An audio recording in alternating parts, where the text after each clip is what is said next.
ಶ್ರೀ ಗುರುಭ್ಯೋ ನಮಃ. ಶ್ರೀಮಾತ್ರೇ ನಮಃ. ನಮಸ್ಕಾರ ವೀಕ್ಷಕರೇ, ವಿನಾಯಕ್ ಆಸ್ಟ್ರೋಟಾಕ್ಸ್ಗೆ ತಮಗೆಲ್ಲರಿಗೂ ಆದರದ ಸ್ವಾಗತ. ಜೀವನದ ಸಕಲ ಸಂಕಷ್ಟ ನಿವಾರಣೆಗಾಗಿ ಸುಲಭ ಹಾಗೂ ಸರಳ ಪರಿಹಾರಕ್ಕಾಗಿ ನಮ್ಮ ಚಾನಲನ್ನು ಸಬ್ಸ್ಕ್ರೈಬ್ ಮಾಡಿಕೊಳ್ಳಿ. ಮುಂದೆ ಬರ್ತಕ್ಕಂಥ ಎಲ್ಲ ವಿಡಿಯೋಗಳು ನಿಮಗಾಗಿ, ನಿಮ್ಮ ಸಕಲ ಸಂಕಷ್ಟ ನಿವಾರಣೆಗಾಗಿ. ಇವತ್ತಿನ ವಿಶೇಷವಾಗಿರ್ತಕ್ಕಂಥ ಸಂಚಿಕೆ ಏನಪ್ಪ ಅಂತಂದರೆ ದಶಮಹಾವಿದ್ಯೆಗಳು. ವೀಕ್ಷಕರೇ, ನಮ್ಮ ಸನಾತನ ಧರ್ಮದಲ್ಲಿ ಅಮ್ಮನವರ ಕುರಿತು ಮಾಡುವಂತಹ ಸಾಧನಾ ಮಾರ್ಗವನ್ನು ಅಂದರೆ ಶಕ್ತಿ ಪೂಜಾ ವಿಧಾನವನ್ನು ದಶಮಹಾವಿದ್ಯೆಗಳು ಅಂತ ಕರೀತಾರೆ. ಈ ಹೆಸರು ಯಾಕೆ ಬಂತಪ್ಪ ಅಂತಂದರೆ ಅಮ್ಮನವರ ಪ್ರತಿಯೊಂದು ಬೀಜ ಮಂತ್ರಗಳು, ಪ್ರತಿಯೊಂದು ಮಂತ್ರಗಳು ಕೂಡ ಅದರದ್ದೇ ಆಗಿರ್ತಕ್ಕಂಥ ಶಕ್ತಿಗಳನ್ನು, ಅದೇ ರೀತಿಯಾಗಿ ಕಾಸ್ಮಿಕ್ ವೈಬ್ರೇಷನನ್ನು ಅಂದರೆ ವೈಶ್ವಿಕ ತರಂಗಗಳನ್ನು ಒಳಗೊಂಡಿರುತ್ತೆ. ಬಹಳ ಶಕ್ತಿಯುತವಾಗಿರ್ತಕ್ಕಂಥ ಮಂತ್ರಗಳು ಈ ದಶಮಹಾವಿದ್ಯೆಗಳಲ್ಲಿ ಒಳಗೊಂಡಿರುವಂಥದ್ದು. ಈ ವೈಶ್ವಿಕ ತರಂಗಗಳು ವಿಜ್ಞಾನಕ್ಕೂ ಕೂಡ ಅತೀತವಾಗಿರ್ತಕ್ಕಂಥದ್ದು, ಬಹಳ ಶಕ್ತಿಯುತವಾಗಿರ್ತಕ್ಕಂಥ ಮಂತ್ರಗಳಾಗಿರುವಂಥದ್ದು. ನಾವೇ ಎಷ್ಟೋ ಸಲ ಕೆಲವೊಂದಷ್ಟು ಶಬ್ದಗಳಿಗೆ ಬೆಚ್ಚಿ ಬೀಳ್ತೇವೆ. ಎಕ್ಸಾಂಪಲ್ ಹೇಳಬೇಕು ಅಂತಂದರೆ, ಮನೆಯಲ್ಲಿ ಮಕ್ಕಳು ಹಠ ಮಾಡ್ತಾ ಇರ್ತಾರೆ, ಸ್ವಾಭಾವಿಕವಾಗಿ ಗದರಿದಾಗ ಮಕ್ಕಳು ಸೈಲೆಂಟ್ ಆಗ್ತಾರೆ ಅಂತಂದರೆ ಅರ್ಥ, ನಾವು ಗದರಿರುವಂತಹ ಒಂದು ಶಬ್ದವು ಮಕ್ಕಳನ್ನು ಸುಮ್ಮನೆ ಇರುವ ರೀತಿಯಲ್ಲಿ ಮಾಡಿದೆ, ಬೆಚ್ಚಿ ಬೀಳುವ ರೀತಿಯಲ್ಲಿ ಮಾಡಿದೆ ಎಂದರ್ಥ. ಅದೇ ರೀತಿಯಾಗಿ ದಶಮಹಾವಿದ್ಯೆಗಳಲ್ಲಿ ಬರ್ತಕ್ಕಂತಹ ಪ್ರತಿಯೊಂದು ಮಂತ್ರವನ್ನು ಕೂಡ ವಿಧಿಪೂರ್ವಕವಾಗಿ ಕ್ರಮಬದ್ಧವಾಗಿ ಉಚ್ಚರಿಸಿದರೆ ಪ್ರಬಲವಾಗಿರ್ತಕ್ಕಂಥ ಶಕ್ತಿಗಳನ್ನು ಒಳಗೊಂಡಿರುತ್ತೆ ಅಂತ ಹೇಳುವಂಥದ್ದನ್ನು ಸೂಚಿಸುತ್ತೆ. ಅದರಲ್ಲೂ ಈ ದಶಮಹಾವಿದ್ಯೆಗಳಲ್ಲಿ ಬರ್ತಕ್ಕಂಥ ಮಂತ್ರಗಳಿಗೆ ಅಪಾರವಾಗಿರ್ತಕ್ಕಂಥ ಶಕ್ತಿಗಳಿದೆ. ಈ ದಶಮಹಾವಿದ್ಯೆಯಲ್ಲಿ ಬರ್ತಕ್ಕಂಥ ಮಂತ್ರಗಳ ಉಪಾಸನೆಯಿಂದ ನಮ್ಮಲ್ಲಿ ನಿದ್ರಾವಸ್ಥೆಯಲ್ಲಿರ್ತಕ್ಕಂಥ ಹಲವಾರು ಶಕ್ತಿಗಳು ಜಾಗೃತಗೊಳ್ಳುತ್ತದೆ. ಆದರೆ ಇದು ಎಲ್ಲರಿಂದ ಆಗುವಂಥ ಕೆಲಸ ಅಲ್ಲ. ಬಹಳ ನಿಷ್ಠೆಯಿಂದ, ಬಹಳ ಶ್ರದ್ಧೆಯಿಂದ, ವಿಧಿಪೂರ್ವಕವಾಗಿ ಉಪಾಸನೆಯನ್ನು ಮಾಡತಕ್ಕಂತಹ ಸಾಧಕನಿಗೆ ಮಾತ್ರ ಈ ಒಂದು ಮಂತ್ರಗಳನ್ನು ಸಿದ್ಧಿಸಲಿಕ್ಕೆ ಸಾಧ್ಯ. ಆ ಶಕ್ತಿಗಳು ನಮಗೆ ಗೋಚರವಾಗುವ ಹಾಗೆ ಅಥವಾ ನಮಗೆ ತಿಳಿಯುವ ಹಾಗೆ ಮಾಡುವಂತಹ ದಾರಿಯೇ ಈ ಮಂತ್ರಗಳು. ಇಂಥ ಶಕ್ತಿಯುತವಾದಂತಹ ಮಂತ್ರಗಳಿಂದ ಕೂಡಿರತಕ್ಕಂತಹ ವಿದ್ಯೆಯೇ ಅಥವಾ ಶಕ್ತಿಯೇ ದಶಮಹಾವಿದ್ಯೆಗಳು. ನಮಗೆ ಓಂಕಾರವನ್ನು ಪಠಿಸಿದಾಗ ಮನಸ್ಸಿಗೆ ಪ್ರಶಾಂತತೆ ದೊರೆಯುತ್ತದೆ. ಅದೇ ರೀತಿಯಾಗಿ 108 ಬಾರಿ ಗಾಯತ್ರಿ ಮಂತ್ರವನ್ನು ಪಠಿಸಿದಾಗ ಬಿಡುಗಡೆಯಾಗತಕ್ಕಂಥ ಒಂದು ಶಕ್ತಿಗಳ ಪ್ರಭಾವವು ಜಪಿಸಿದಂತಹ ಸಾಧನಿಕನಿಗೆ ಮಾತ್ರ ಅದರ ಅರಿವಾಗುವಂಥದ್ದು. ಹಾಗೆ ಈ ವಿಶ್ವದಲ್ಲಿ ಅತೀತ ಶಕ್ತಿಗಳೆಂದು ಕೆಲವಷ್ಟು ಇರುತ್ತದೆ. ಅದೇ ರೀತಿಯಾಗಿ ಆ ಶಕ್ತಿಗಳ ಉಪಾಸನೆಯನ್ನು ಮಾಡಿದಾಗ ಬರ್ತಕ್ಕಂಥ ತೀವ್ರತೆಗಳು ಬೇರೆ ಬೇರೆ ರೀತಿಯಾಗಿರ್ತಕ್ಕಂಥದ್ದು. ಹಾಗೆ ಪ್ರಯೋಜನಗಳು ಕೂಡ ಬಹಳಷ್ಟಿರುತ್ತೆ. ಇಂಥ ಅದ್ವಿತೀಯವಾಗಿರ್ತಕ್ಕಂಥ ಶಕ್ತಿಯನ್ನು ಪಡೀಲಿಕ್ಕಿರ್ತಕ್ಕಂತಹ ಸಾಧನೆಯನ್ನು ಮಾಡುವವರು ಈ ದಶಮಹಾವಿದ್ಯೆಯ ಸಾಧನೆಯನ್ನು ಮಾಡ್ತಾರೆ.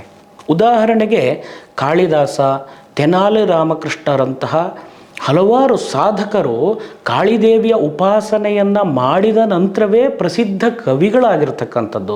ಅದೇ ರೀತಿಯಾಗಿ ರಾಮಕೃಷ್ಣ ಪರಮಹಂಸರು, ವಿವೇಕಾನಂದರು ಕೂಡ ಕಾಳಿಯ ಭಕ್ತರೇ ಹೌದು. ಒಂದು ನಿರ್ದಿಷ್ಟವಾದಂತಹ ಪದ್ಧತಿಯಿಂದ, ಶ್ರದ್ಧೆಯಿಂದ, ಭಕ್ತಿಯಿಂದ ಸಾಧನೆಯನ್ನು ಮಾಡಿರ್ತಕ್ಕಂಥ ಸಾಧಕನಿಗೆ ಅದ್ಭುತವಾಗಿರ್ತಕ್ಕಂತಹ ಫಲವನ್ನು ಕೊಡುವಂತಹ ಶಕ್ತಿಗಳೇ ಈ ದಶಮಹಾವಿದ್ಯೆಗಳು. ನಮಗಿರುವಂಥದ್ದು 10 ದಿಕ್ಕುಗಳು: ಪೂರ್ವ, ಪಶ್ಚಿಮ, ಉತ್ತರ, ದಕ್ಷಿಣ, ಈಶಾನ್ಯ, ವಾಯುವ್ಯ, ನೈಋತ್ಯ, ಆಗ್ನೇಯ, ಅದೇ ರೀತಿ ಆಕಾಶ, ಪಾತಾಳ. ಈ 10 ದಿಕ್ಕುಗಳನ್ನೇ 10 ಶಕ್ತಿಗಳೆಂದು ಕರೀತಾರೆ. ಈ 10 ಶಕ್ತಿಗಳನ್ನೇ ದಶಮಹಾವಿದ್ಯೆಗಳು ಅಂತ ಕರೀತಾರೆ. ಮಂತ್ರಶಾಸ್ತ್ರಗಳಲ್ಲಿ ಪುರುಷ ದೇವತೆಗಳನ್ನು ಪೂಜಿಸಲಿಕ್ಕಿರ್ತಕ್ಕಂತಹ ಮಂತ್ರಗಳನ್ನು ದೇವತಾ ಮಂತ್ರಗಳೆಂದು ಕರಿತೇವೆ. ಅದೇ ರೀತಿ ಶಾಸ್ತ್ರಗಳಲ್ಲಿ ದೇವಿಯ ಆರಾಧನೆಗೋಸ್ಕರವಾಗಿ ಮಾಡ್ತಕ್ಕಂತಹ ಮಂತ್ರಗಳಿಗೆ ವಿದ್ಯೆಗಳು ಅಂತ ಕರಿತೇವೆ.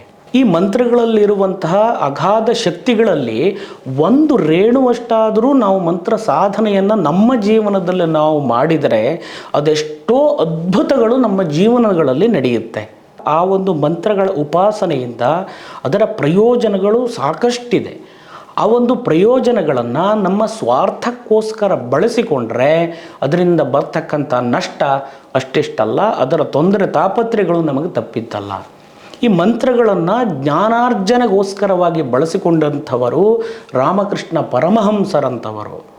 ದಶಮಹಾವಿದ್ಯೆಗಳೆಂದರೆ ಶತ್ರು ಸಂಹಾರಕ್ಕೋಸ್ಕರವೋ ಅಥವಾ ವಶೀಕರಣಕ್ಕೋಸ್ಕರವೋ ಹಲವಾರು ಸೋಕಾಲ್ಡ್ ಜ್ಯೋತಿಷಿಗಳು ಅಥವಾ ಆಧ್ಯಾತ್ಮ ಸಾಧನೆಗಳನ್ನು ಮಾಡ್ತೇವೆ ಅಂತ ಹೇಳುವಂತಹ ಡಾಂಬಿಕರು ಇದನ್ನು ಪ್ರಚೋದನೆಯನ್ನು ಮಾಡುವಂಥದ್ದು, ಪ್ರದರ್ಶಿಸುವಂಥದ್ದನ್ನು ನಾವು ನೋಡ್ತಾ ಇರ್ತೇವೆ. ಆದರೆ ಪ್ರಧಾನವಾಗಿ ದಶಮಹಾವಿದ್ಯೆಗಳನ್ನು ಅಧ್ಯಯನ ಮಾಡಿದರೆ ಆ ಒಂದು ವಿದ್ಯೆಗಳಲ್ಲಿರ್ತಕ್ಕಂಥ ವಿಷಯಗಳು ನಮಗೆ ಬಹಳಷ್ಟು ಶ್ರದ್ಧೆಯನ್ನು, ಜ್ಞಾನವನ್ನು, ಅದೇ ರೀತಿಯಾಗಿ ದೇವರ ಬಗ್ಗಿರ್ತಕ್ಕಂತಹ ಅಂದರೆ ಶಕ್ತಿಗಳ ಬಗ್ಗಿರ್ತಕ್ಕಂತಹ ಗೌರವವನ್ನು ಕೂಡ, ನಂಬಿಕೆಯನ್ನು ಕೂಡ ಹೆಚ್ಚಿಸುತ್ತೆ. ದಶಮಹಾವಿದ್ಯೆಗಳಲ್ಲಿ ಮಂತ್ರಶಕ್ತಿಗಳ ಪ್ರಭಾವವನ್ನು ಅನುಸರಿಸಿ ಒಂದೊಂದು ದೇವಿಗೂ ಒಂದೊಂದು ಹೆಸರಿದೆ. ಮೊದಲನೆಯದು ಕಾಳಿ, ತಾರಾದೇವಿ, ತ್ರಿಪುರ ಸುಂದರಿ, ಧೂಮಾವತಿ, ಭುವನೇಶ್ವರಿ, ಭೈರವಿ, ಚಿನ್ನಮಸ್ತ, ಮಾತಂಗಿ, ಬಗಳಾಮುಖಿ, ಕಮಲಾತ್ಮಿಕ. ಈ 10 ಶಕ್ತಿಗಳನ್ನು ಸೇರಿಸಿ ದಶಮಹಾವಿದ್ಯೆಗಳ ಪ್ರಧಾನವಾಗಿರ್ತಕ್ಕಂಥ ಶಕ್ತಿಗಳು ಅಂತ ಕರಿತೇವೆ. ಈ ದಶಮಹಾವಿದ್ಯೆಗಳಲ್ಲಿ ಅಮ್ಮನವರ ಸ್ವರೂಪವನ್ನು ನೋಡಿದರೆ ಒಂದು ಕ್ಷಣ ಭಯವಾಗುವುದು ಉಂಟು. ಯಾಕೆಂತಂದರೆ ಈ ದಶಮಹಾವಿದ್ಯೆಗಳಲ್ಲಿ ಇರತಕ್ಕಂತಹ ಅಮ್ಮನವರ ಸ್ವರೂಪಗಳು ಸೌಮ್ಯವಾಗಿರುವುದಿಲ್ಲ. ಇಲ್ಲಿ ಅಮ್ಮನವರ ಉಗ್ರ ಸ್ವರೂಪವನ್ನು ನೋಡಿ ಕ್ಷುದ್ರ ಶಕ್ತಿಗಳು ಅಂತ ಹೇಳಿಕೊಂಡು ಕೆಲವರು ಅವರವರ ವೈಯಕ್ತಿಕ ವ್ಯಾಪಾರಕ್ಕೋಸ್ಕರವಾಗಿ ಬಣ್ಣಿಸುವವರೂ ಇದ್ದಾರೆ. ಈ ಒಂದು ಕಾರ್ಯವು ಸರ್ವಥಾ ತಪ್ಪು. ಯಾಕೆಂತಂದರೆ ನಮ್ಮಲ್ಲಿ ಹಲವಾರು ಜನ ಉಗ್ರ ನರಸಿಂಹಸ್ವಾಮಿಯನ್ನು ಆರಾಧನೆ ಮಾಡ್ತೇವೆ.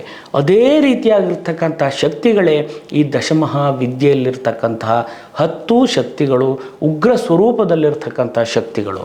ನೋಡಿದ್ರಲ್ಲ ವೀಕ್ಷಕರೇ, ದಶಮಹಾವಿದ್ಯೆ ಅಂತಂದರೆ ಏನು ಅಂತ ಹೇಳುವುದನ್ನು ಈ ವಿಡಿಯೋದಲ್ಲಿ ತಿಳ್ಕೊಂಡ್ರಿ.